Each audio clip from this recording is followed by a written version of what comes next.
Do you ever tell yourself, I have high standards, I just haven't found the right person yet? But if you're being completely honest with yourself, does that mean that you refuse to accept anything less than total perfection?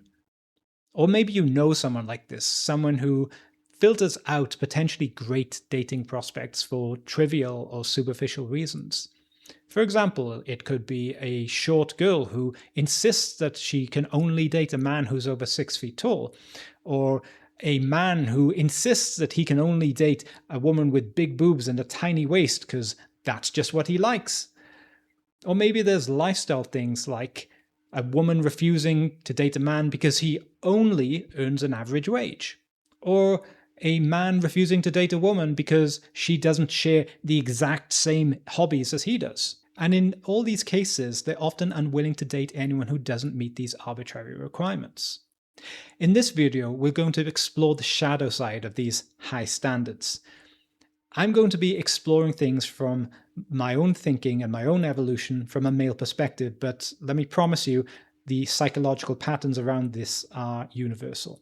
So something that came out in therapy recently was that I, for a very long time, had held very unrealistic expectations of what a romantic relationship was supposed to be like.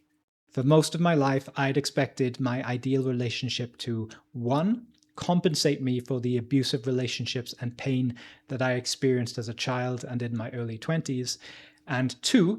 To be a source of sexual euphoria to block out the pain and the fear that I carried inside myself, and from which I was continually trying to distract myself. On that first point, I developed a huge underdog complex, because I later learned that life didn't have to be miserable. There was something better than misery that was possible. But then I flew to the other extreme. I did hundreds of approaches, got rejected a lot, but also it worked a lot of the time. I dated a lot. And one thing that I got told again and again by the guys who saw me do this was that they were impressed that it didn't matter how hot a girl was. I wasn't intimidated. I could go up and strike up a conversation with anyone, because some of the time it worked. It was like going to a casino. I wasn't put off by the odds. I was on the hunt for my perfect woman, someone who would have all the best traits of every woman I've ever dated and none of the flaws and none of the faults. Because I had compromised so much before in life, so now I wasn't going to compromise at all. In reality, that swing from one extreme of accepting the scraps, the bare minimum, not even the bare minimum, less than that, to demanding perfection, doesn't really work out. Because I was looking for a woman with the body of a porn star and the character of an angel. And I was meeting women who at least matched that first part a few times through my most attractive years.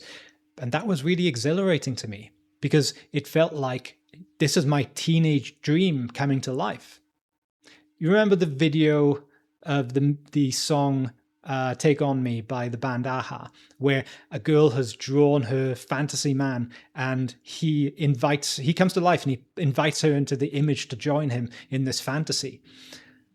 And it felt like that was happening for me. But those women who looked like they were designed by my 14-year-old self never really wanted me that much or treated me that well. I was usually just a stepping stone at best to them. Unsurprisingly, women who never got told no for most of their lives don't end up having the best character. And yes, there's also the painful realization that no matter how much I tried to be attractive, good, valuable, it doesn't mean that everyone's going to necessarily see me like that. But part of me really felt that I needed that level of perfection. I carried with me a lot of the pain from earlier in my life.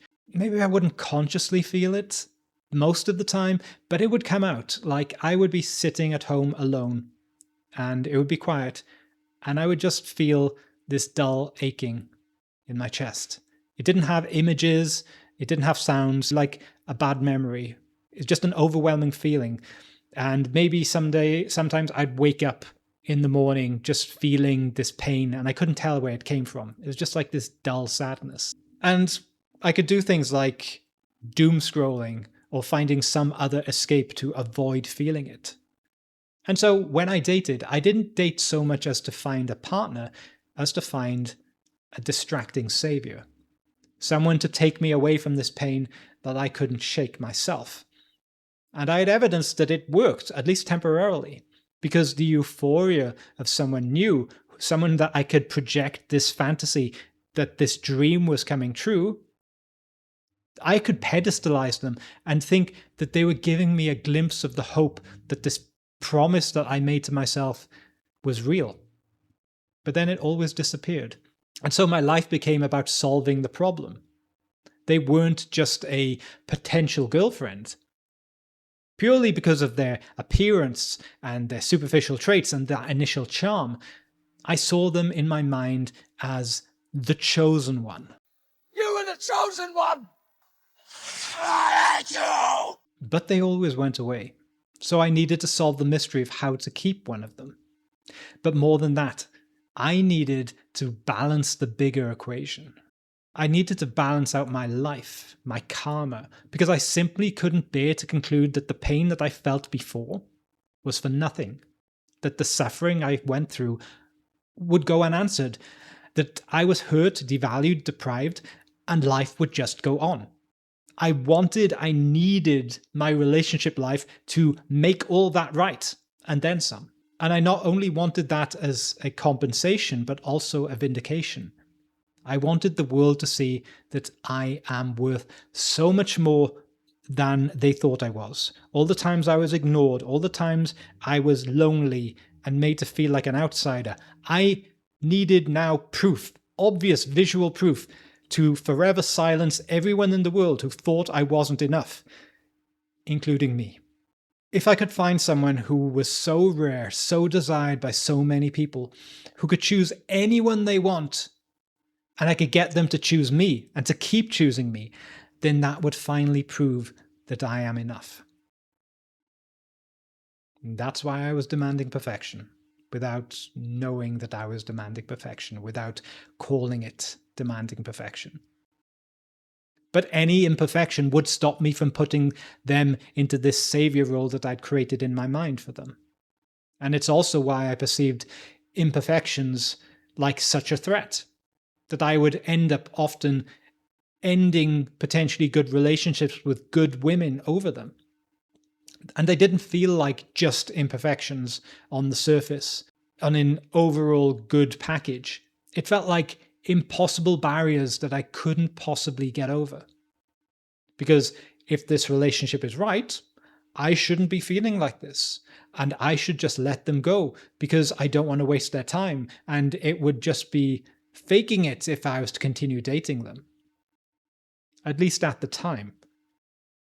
Sometimes I would look back and actually think, wow, that girl's hot. And then just realize, oh, it's the girl I broke up with.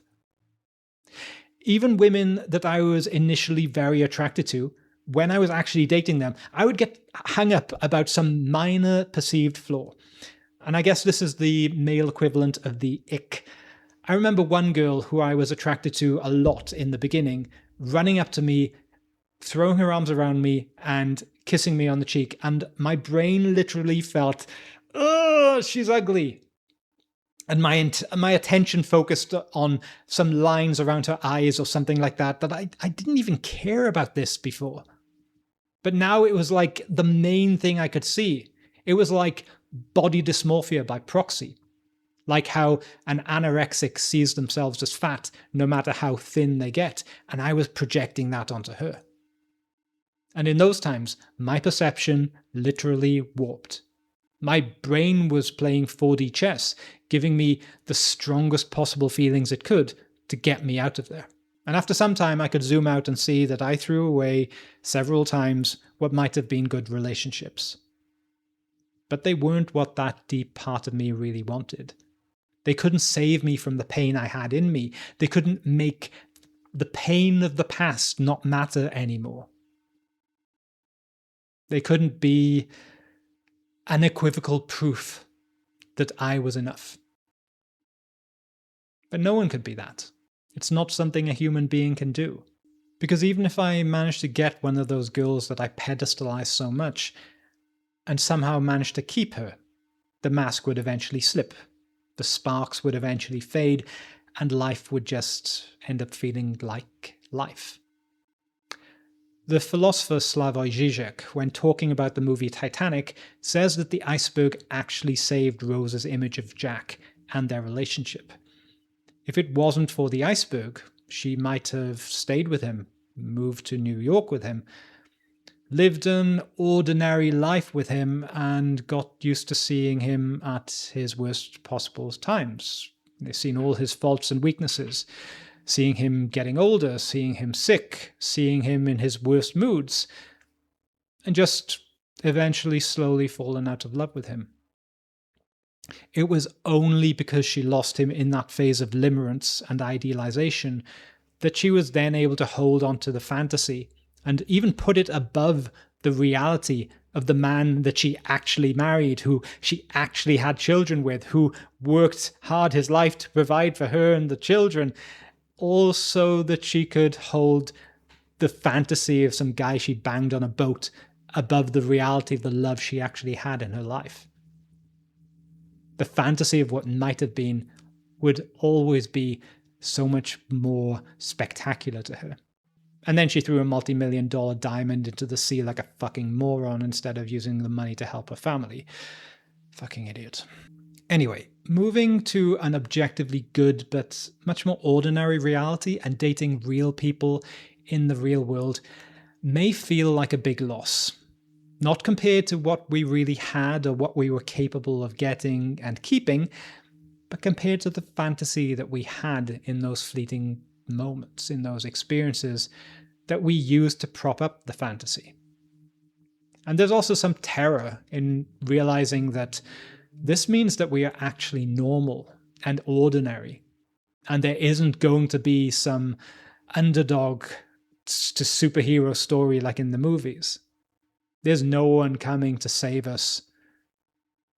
And the best we can get is pretty good, which is objectively enough, but it's not the never-ending paradise that we promised ourselves, that we were aiming for.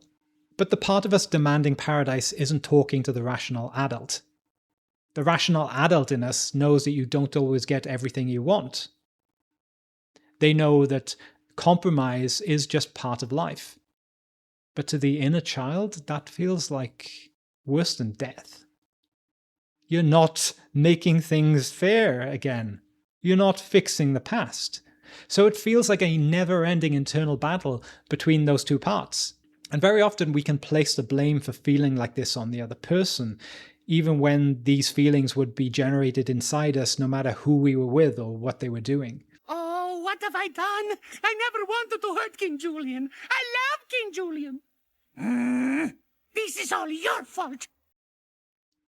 If you related to any of this, I want you to know that healing is possible.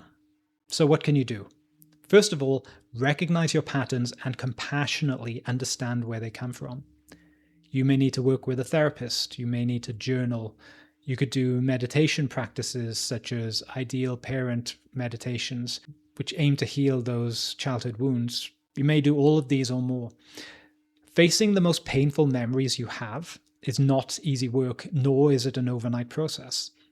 It is something that I've had to return to several times over the last 12 years or so. Because as I remove one block, I encounter another one in life sometime later. And secondly, knowing that you have a part of you that is very intolerant to imperfections and uncertainty, you're going to have to lean into that.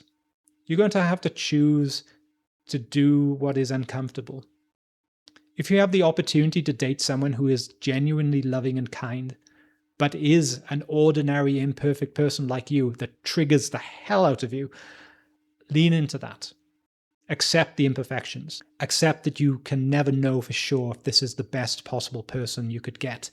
And in doing so, in accepting that, wean yourself off the addiction of needing them to be perfect. Allow them to be themselves in all of their humanity. Sometimes they'll be unattractive.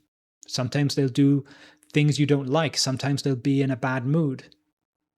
But in that way, they're just like you. And as long as the relationship isn't actually abusive, and this is someone who wants to build with you, it's probably worth staying. And this leads me on to my third point. Love isn't a feeling. Love isn't seeing someone for the first time and just knowing that this person is perfect for you. It's a choice to do loving actions and speak loving words and have loving intentions, even on days when you don't feel like it, even on days when you're not sure. To choose to give love to someone else who is not perfect, but who is enough, just like you are. If anything I've said today has shifted something for you, please drop a comment and let me know which part resonated with you.